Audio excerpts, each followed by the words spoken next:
Shalom dan selamat pagi saya ucapkan kepada semua jemaat BCMDM Labuan dan semua individu yang menyertai ibadah online ini. Apa khabar anda semua? Sihatkah? Saya yakin dan percaya penyertaan Tuhan tetap ada dan sentiasa ada bersama kita sepanjang masa, dan terutama pada masa sekarang ni kita masih lagi menghadapi wabak pandemik COVID-19. Jemaah sekalian, mari kita bertenang seketika. Mari kita tutup mata, tunduk kepala, dan juga mari kita masuk dalam ibadah ini. Di dalam nama Bapa, Anak dan Roh Kudus, turunlah kiranya anugerah dan sejahtera daripada Allah Bapa kita dan Tuhan Yesus Kristus menyertai ibadah online pada hari ini daripada awal, pertengahan sehingga selesainya ibadah ini. Amin.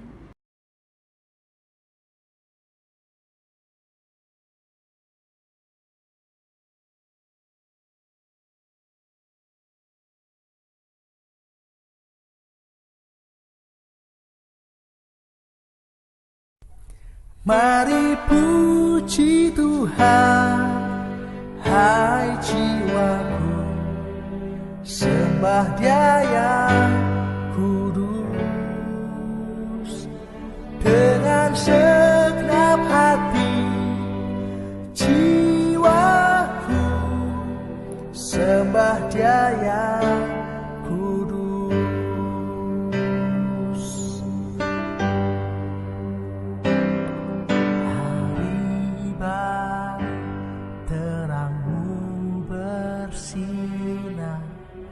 Saatnya naikkan pujian yang kan berlalu dan yang harus ku hadapi.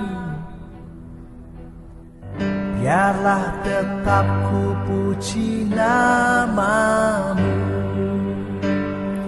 Mari puji Tuhan, hai jiwaku, sembah Dia yang kudus. Dengan segenap hati, jiwaku, sembah Dia yang kudus.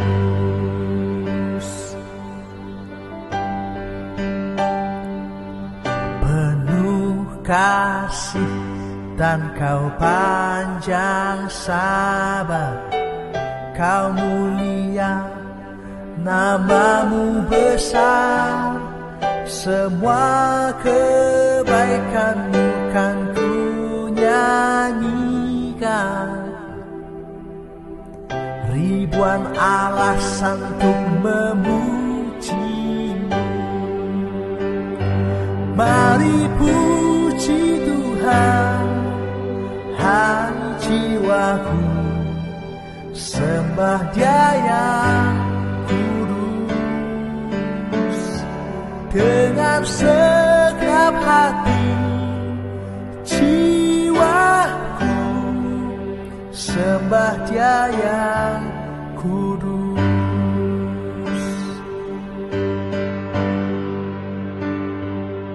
Saat lemah hilang kekuatanku, tiba saat akhir hidupku, tetap jiwaku memuji namamu.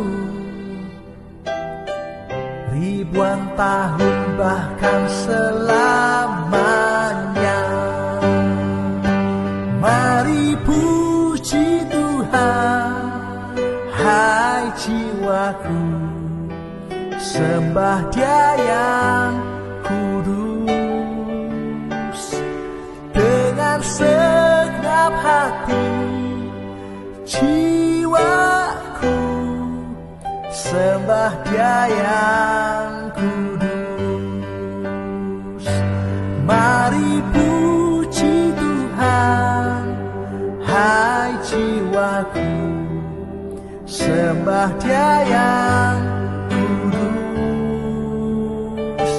Dengan segenap hati, jiwaku, sembah Dia yang kudus.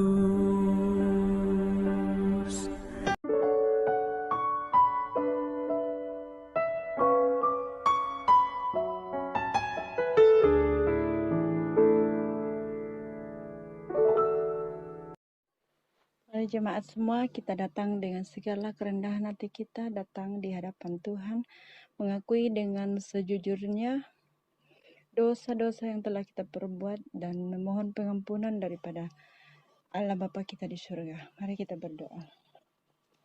Bapa kami yang di surga, kami sangat bersyukur Tuhan untuk pagi hari ini oleh karena kasih dan kemurahan daripada Engkau.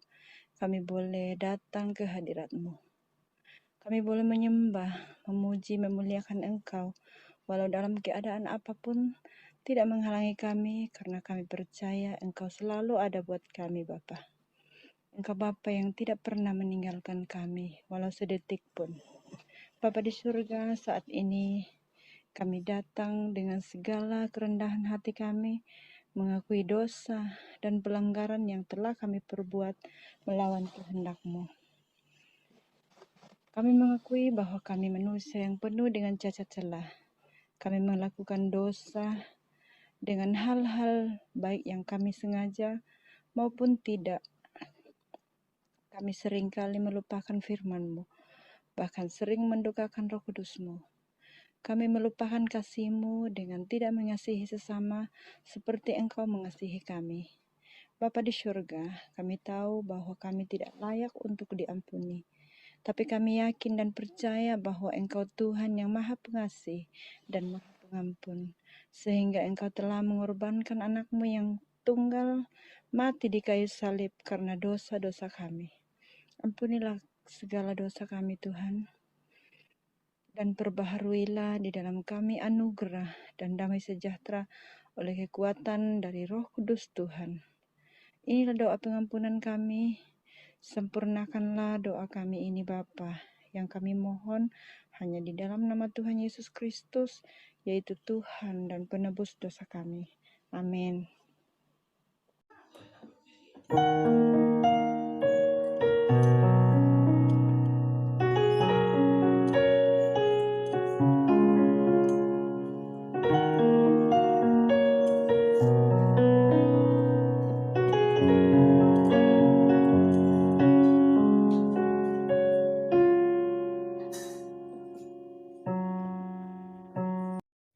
Shalom dan selamat pagi semua.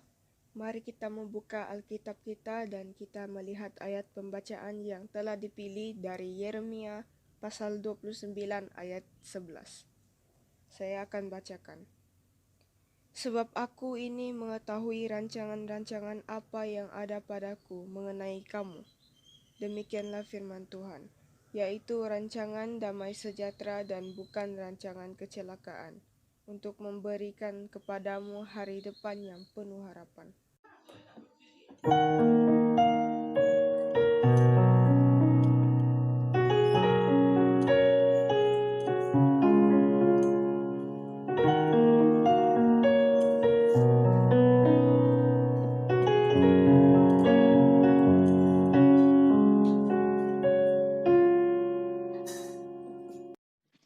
Mari sama-sama kita mengungkapkan pengakuan iman rasuli bersama-sama.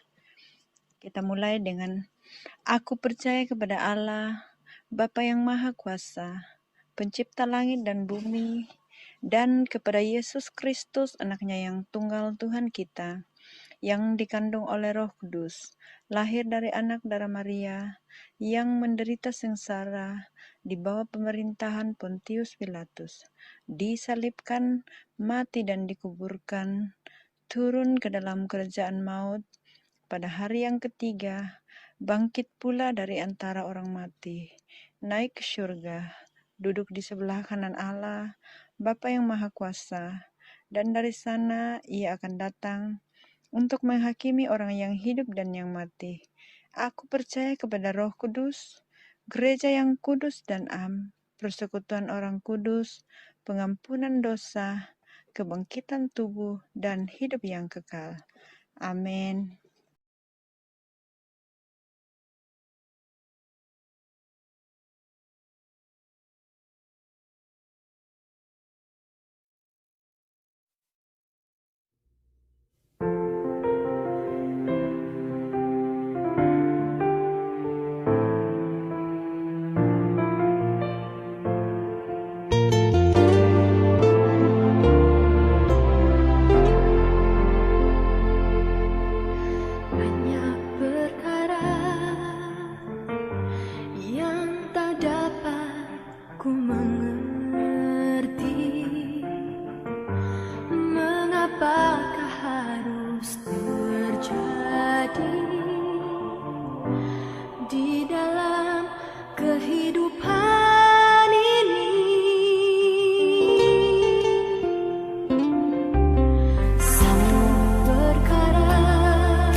jemaah, apa kabar Anda semua pada hari ini?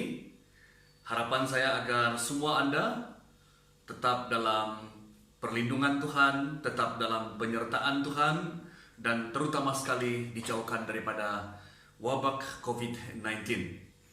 Saudara-saudari yang sekasih dalam Tuhan Yesus Kristus, kita bersyukur kepada Tuhan hari ini karena kita boleh menikmati ibadah bersama-sama walaupun kita laksanakannya di rumah masing-masing, dan biarlah damai sejahtera Allah akan terus menyertai Anda semua dimanapun Anda berada saat ini.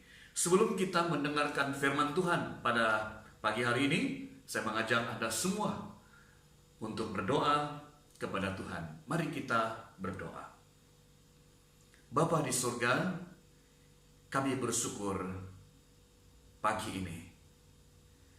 Pagi yang sangat istimewa buat kami. Istimewa karena pagi ini, hari ini tidak akan berulang lagi. Kami bersyukur kesempatan hari ini kami boleh mendengarkan firman-Mu. Kami bersyukur Tuhan, biarlah di masa kesukaran ini kami boleh bertumbuh. Dan pertumbuhan ini akan membolehkan kami mengerti kehendak-Mu dan melayani-Mu, walaupun dalam keadaan yang sukar. Terima kasih Tuhan untuk firman Tuhan yang masih boleh kami dengar melalui online pada pagi hari ini. Kami bersyukur Tuhan untuk teman-teman semua yang mendengarkan firman Tuhan ini. Berilah kami hikmat, kebijaksanaan, pengertian, sehingga melalui firman Tuhan ini kami dikuatkan, disegarkan, bahkan dituntun oleh firman Tuhan untuk menjadikannya sebagai pegangan dan gaya hidup setiap hari. Terima kasih Tuhan. Ini doa kami dalam nama Yesus. Amin. Jemaat sekalian yang saya kasih dalam Tuhan Yesus Kristus, pada pagi hari ini saya ingin menyampaikan firman Tuhan di dalam kitab Yeremia bab yang ke-29 ayat yang ke-11. Firman Tuhan berbunyi demikian, sebab aku ini mengetahui rancangan-rancangan apa yang ada padaku mengenai kamu. Demikianlah firman Tuhan, yaitu rancangan damai sejahtera dan bukan rancangan kecelakaan, untuk memberikan kepadamu hari depan yang penuh harapan. Melalui teks pembacaan firman Tuhan yang kita baca pada pagi hari ini, saya mengambil satu tema yang kita pelajari bersama pada pagi hari ini, yaitu masihkah ada harapan hari esok? Masihkah ada harapan hari esok? Saudara-saudari, masihkah ada harapan hari esok?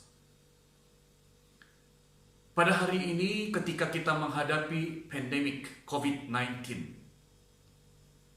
dunia telah berubah. Kehidupan berubah. Ramai di antara kita yang terpaksa berdunia di rumah sudah 1 bulan lebih. Ada ramai kehilangan keluarga yang sangat dikasihi. Ibu, bapak, anak-anak, saudara mara, kawan-kawan.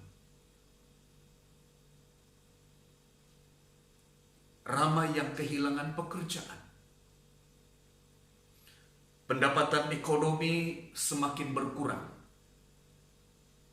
Banyak masalah yang terjadi karena kita menghadapi wabak COVID-19 ini. Saudara-saudari, pada waktu yang sukar ini, kita tidak dapat berbuat apa-apa. Apapun yang kita lakukan terbatas, karena kita diarahkan berkurung di rumah demi keselamatan kita.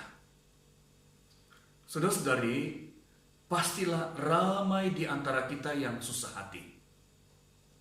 khawatir akan masa depan, apa yang akan terjadi hari esok. Karena selepas COVID-19 ini akan ada banyak krisis yang menyusul. Krisis ekonomi, krisis pekerjaan, dan sebagainya. Jadi dalam kekhawatiran ini kita ada banyak persoalan. Bagaimana pekerjaan hari esok? Peluang-peluang pekerjaan. Bagi Anda yang terhenti seketika dalam pekerjaan hari ini, masihkah majikan memerlukan kita dalam keadaan yang sukar ini? Bagaimana ekonomi? Bagaimana persekolahan? Bagaimana bayaran loan rumah, kereta, dan sebagainya? Saudara-saudara, ada banyak persoalan yang belum ada jawaban. Masihkah ada harapan? Masihkah ada harapan di saat tiada harapan pada hari ini?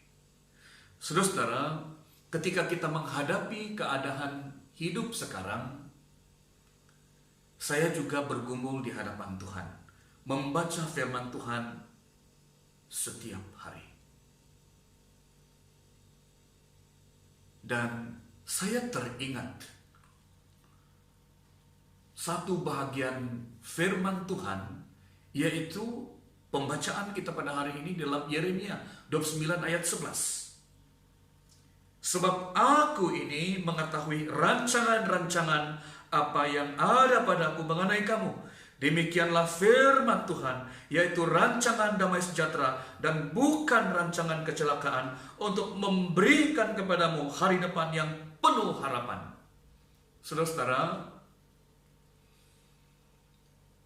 ini merupakan surat yang dikirim oleh Nabi Yeremia dari Yerusalem kepada tua-tua di antara orang buangan, kepada imam-imam, kepada nabi-nabi, dan kepada seluruh rakyat yang telah diangkut ke dalam pembuangan oleh Raja Nebukadnezar dari Yerusalem ke Babel.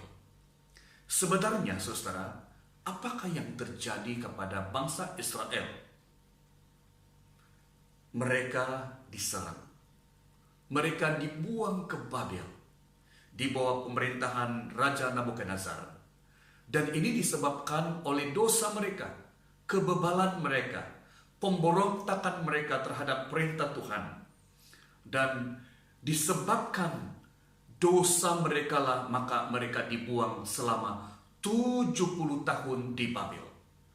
Selain kehancuran yang terjadi akibat serangan daripada Babel, mereka juga mengalami kebuluran, kelaparan, dan penyakit sampar yang sangat teruk. Semua ini berlaku sekali lagi karena pelanggaran mereka terhadap firman Tuhan. Saudara-saudari, jika kita melihat pasal sebelumnya, yaitu pasal 25, bangsa Israel sudah sering diperingati oleh Nabi Yeremia dan para nabi yang lain supaya bertobat dan kembali kepada Tuhan. Tetapi mereka tidak mendengarkannya. Kalau kita lihat ayat yang ketiga dalam pasal 25, bangsa ini terus-menerus diperingati, ditegur oleh Tuhan melalui para nabi selama 23 tahun lamanya. 23 tahun lamanya. Tapi mereka tidak memperhatikan dan tidak mendengarkannya. Saya boleh bayangkan, saudara-saudari, para nabi berkhotbah selama 23 tahun, tapi bangsa Israel tidak mau mengindahkannya, tidak mau memperhatikan, tidak mau mendengarkannya selama 23 tahun. Akhirnya Tuhan menghukum mereka dan keadaan mereka sangat-sangat teruk. Kita boleh melihat itu dalam ayat yang ke-8 hingga 12 ya, dalam pasal 25. Firman Tuhan mengatakan, akan kutumpas, akan kubuat menjadi kengerian, menjadi reruntuhan dan ketandusan, akan menjadi hamba kepada Raja Babel. Itulah keadaan orang Israel. Oleh karena pemberontakan mereka, oleh karena kekerasan hati mereka di hadapan Tuhan. Saudara-saudari, ketika mereka dibuang, kelihatannya mereka tidak memiliki masa depan, tidak memiliki harapan lagi. Namun dalam isi surat Yeremia kepada mereka yang dibuang, ya, ketika mereka dalam pembuangan, surat Yeremia ini dikirim, disampaikan kepada mereka yang dibuang di Babel. Dan dalam isi surat Yeremia ini bukan sahaja menyampaikan bagaimana mereka harus hidup di Babel, tetapi juga yang sangat menguatkan dan menghibur mereka yang dalam pembuangan, yang dalam penderitaan, yang dalam kesengsaraan ini, di mana Nabi Yeremia menyampaikan firman Tuhan bahwa setelah 70 tahun Tuhan berjanji bahwa akan memulihkan, akan mengembalikan bangsa Israel, akan membebaskan bangsa Israel daripada tawanan ke tempat asal mereka, yaitu di Yerusalem, sehingga hidup mereka bebas. Saudara-saudari yang saya kasih dalam Tuhan Yesus, ini kita boleh melihat dalam Yeremia 29 ayat 10. Sebab beginilah firman Tuhan, apabila telah genap 70 tahun bagi Babel, barulah aku memperhatikan kamu. Aku akan menepati janjiku itu kepadamu dengan mengembalikan kamu ke tempat ini. Ini yang saya katakan tadi, ya, sebuah janji di saat mereka dalam pembuangan. Saudara-saudari yang saya kasih dalam Tuhan Yesus Kristus, selepas ayat yang ke-10 itu, nubuatan itu diteruskan dalam ayat yang berikutnya, yaitu ayat yang ke-11. Sebab aku ini mengetahui rancangan-rancangan apa yang ada padaku mengenai kamu. Demikianlah firman Tuhan, yaitu rancangan damai sejahtera dan bukan rancangan kecelakaan, untuk memberikan kepadamu hari depan yang penuh harapan. Saudara-saudara, dalam keadaan tiada masa depan, tiada harapan oleh karena hukuman Allah melalui kerajaan Babel, Tuhan memberikan satu harapan yang pasti kepada bangsa Israel, bahwa mereka sungguh pun dalam pembuangan, tapi mereka di dalam rancangan Tuhan, yaitu rancangan damai sejahtera, untuk memberikan masa depan yang penuh harapan. Saudara-saudari, Allah menunjukkan masa depan dan memberi harapan kepada bangsa Israel ketika mereka dalam pembuangan, ketika mereka berada dalam situasi tiada harapan. Allah menyampaikan harapan kepada bangsa Israel. Ada harapan dan masa depan. Saudara-saudari jemaat sekalian, ada 3 perkara yang kita boleh pelajari dalam bahagian firman Tuhan pada hari ini. Yang pertama, ketidaktaatan, yaitu dosa, mengakibatkan hukuman. Dalam konteks Israel, hukuman berbentuk peperangan, di mana Israel akan dikalahkan dan ditawan. Dalam bahagian ini, ditawan oleh Babel selama 70 tahun. Bukan sahaja itu, tapi juga mereka mengalami kelaparan, kebuluran. Mereka juga mengalami penyakit sampar. Kehidupan mereka dalam reruntuhan dan ketandusan karena pelanggaran mereka terhadap firman Tuhan. Mereka mengalami kekacauan hidup dan kehilangan damai sejahtera karena ketidaktaatan mereka kepada Tuhan. Saudara-saudara, apa yang kita boleh pelajari dalam poin yang pertama ini? Pertama, kalau kita hidup jauh daripada Tuhan, kalau kita tidak taat kepada Tuhan, kalau kita tidak mendengarkan kebenaran firman Tuhan, pembuangan ialah akibatnya. Yang kedua, jika kita menurut kehendak Tuhan mentaati firman Tuhan, maka pembuangan tidak akan terjadi di dalam kehidupan kita. Yang kedua, pembuangan merupakan pendisiplinan Tuhan. Ya, proses pembentukan, dibuang tapi nanti dipulihkan, dibebaskan. Dan ini yang saya katakan, pembuangan merupakan pendisiplinan Tuhan. Proses pembentukan. Bangsa Israel dibuang selama 70 tahun. Pendisiplinan diberikan karena kekerasan hati. Ya. Nah, dalam pendisiplinan itu ada beberapa yang terjadi. Yang pertama, harus diingat bahwa bangsa Israel dibuang sebagai suatu cara Allah mendisiplinkan mereka dan bahagian daripada proses menjadikan mereka bangsa yang setia, yang taat kepada perintah Tuhan, sehingga rancangan dan masa depan yang penuh harapan yang dijanjikan oleh Tuhan itu dapat direalisasikan dan dinyatakan kepada bangsa Israel. Itu yang pertama. Yang kedua, semasa dalam pembuangan, bangsa Israel sadar bahwa hanya Tuhanlah yang mampu menolong untuk membebaskan dan memulihkan mereka, sehingga pendisiplinan itu menolong mereka menyadari siapa mereka di hadapan Tuhan, betapa mereka jauh daripada Tuhan, dan dengan demikian mereka kembali kepada Tuhan. Contoh ketika kita menghadapi situasi COVID-19 hari ini, ketika kita menyadari ya masalah yang menimpa kita hari ini, ya kita mulai menyadari siapa kita di hadapan Tuhan. Ya, di hadapan kita ini tidak berdaya, kita ini rapuh di hadapan Tuhan. Ya, dan ini juga menyatakan kepada kita betapa ya jauh kita, ya betapa kita jauh daripada Tuhan. Ya, ketika kita mengalami pendisiplinan Tuhan, khususnya ketika kita menghadapi COVID-19 pada hari ini. Saudara, yang ketiga, jika kita tidak mendengar firman-Nya, memberontak terhadap Tuhan, Tuhan akan mendisiplinkan kita. Dan yang ketiga, saudara, pengampunan dan pemulihan diberi. Ya, harapan diberi dan masa depan diberi.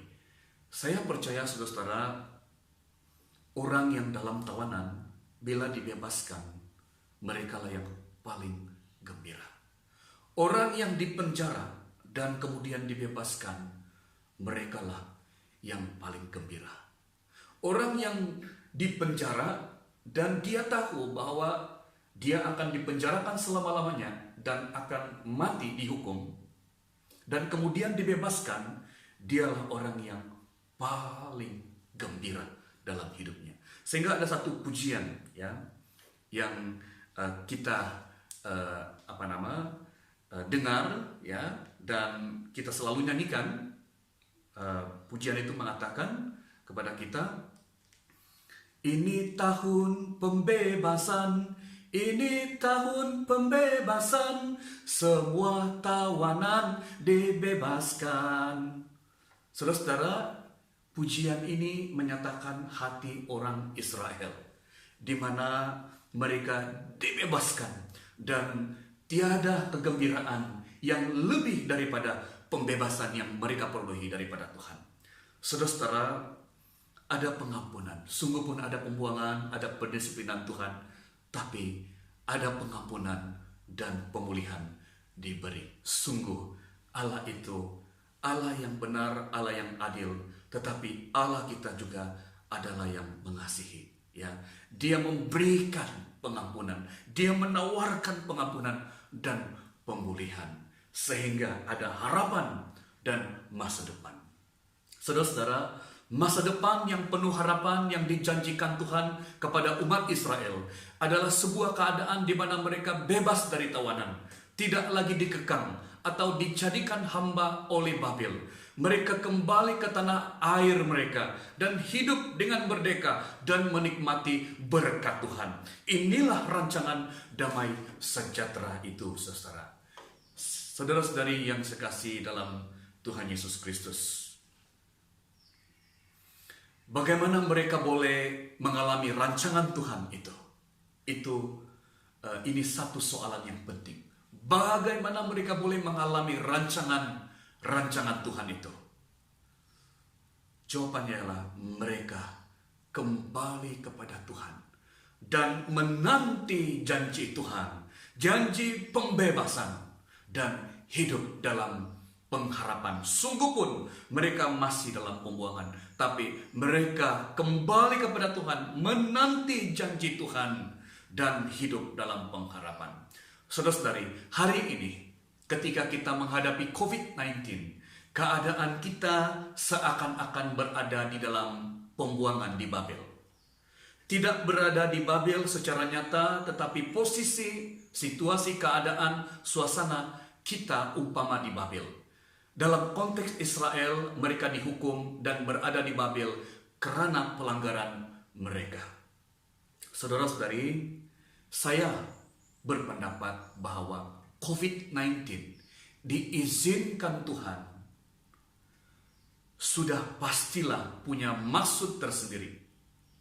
Dan ini terjadi oleh karena pemberontakan manusia, oleh karena kekerasan hati manusia, oleh karena dosa manusia di dalam dunia ini.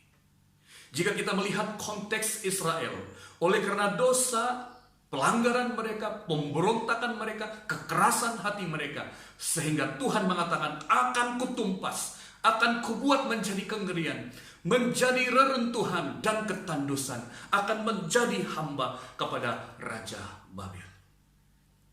Hari ini, ketika kita menghadapi COVID-19, sekali lagi ya, saya nyatakan kepada kita bahwa keadaan kita seakan-akan berada di dalam pembuangan di Babel.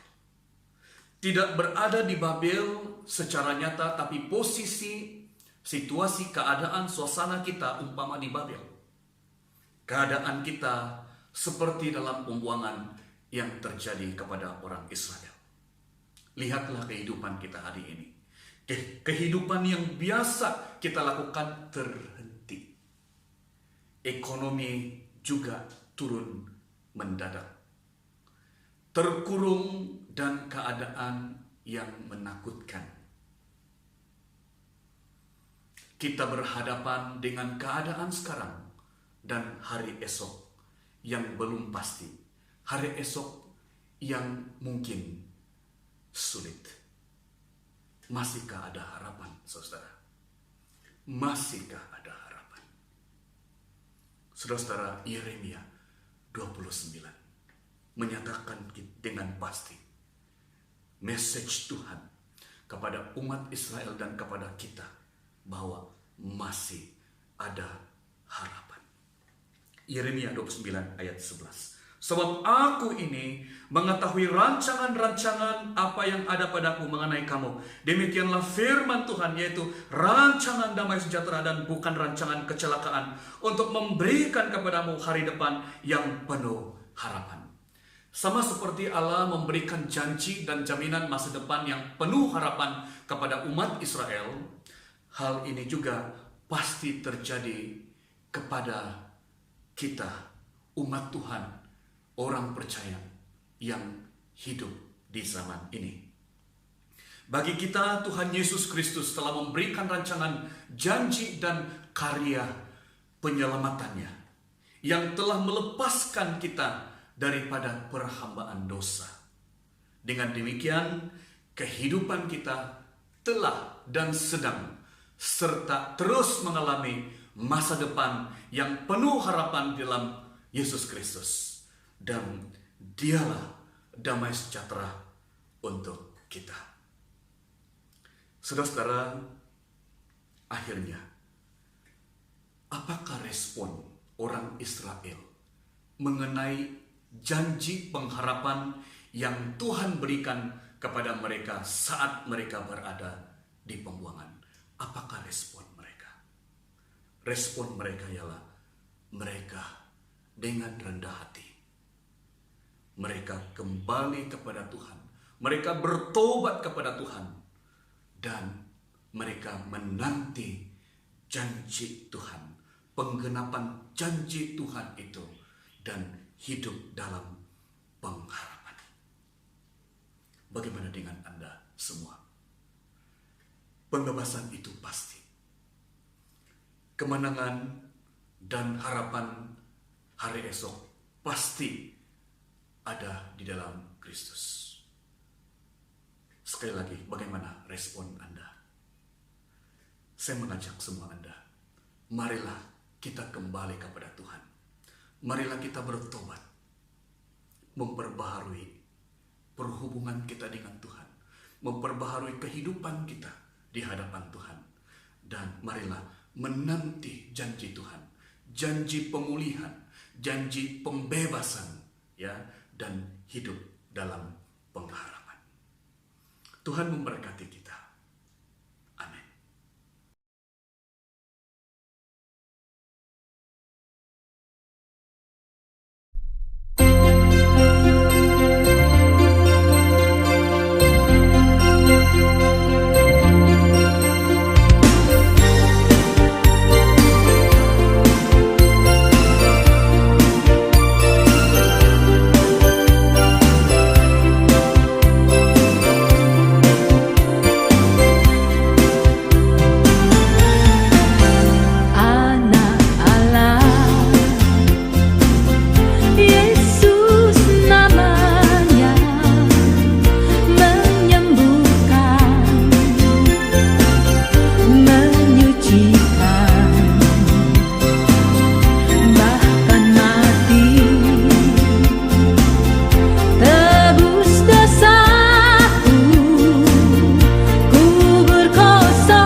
Yesus mengtarik kapatayon ina masih kodahan.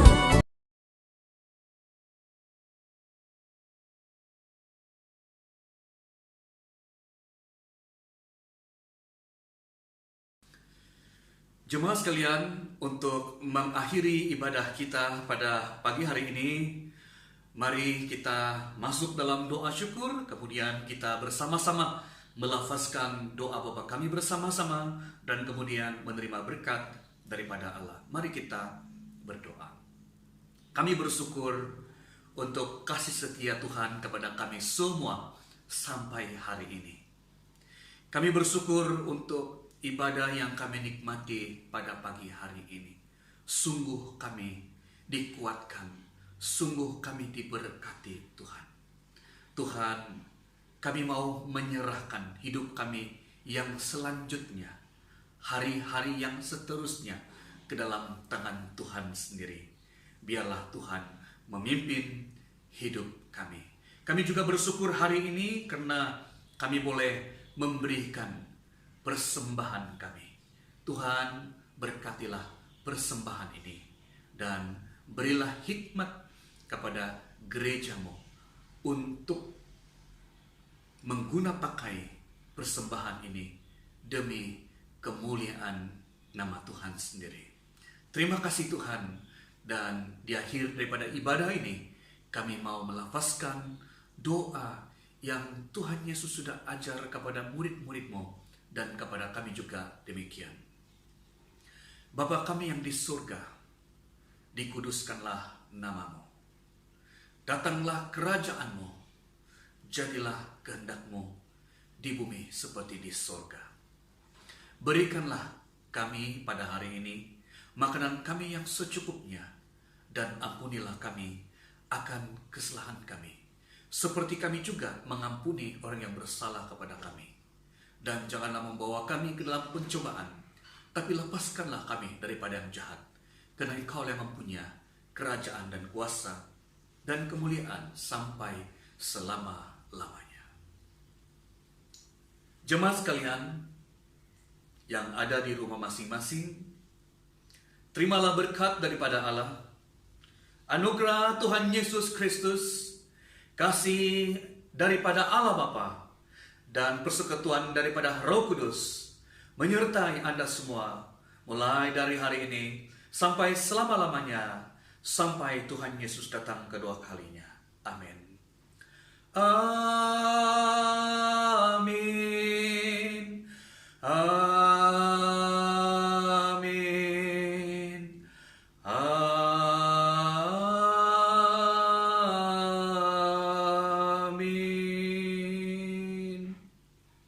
Ibadah kita sudah selesai. Selamat hari Minggu dan selamat menikmati persekutuan bersama keluarga, dan Tuhan memberkati kita. Kita jumpa minggu depan.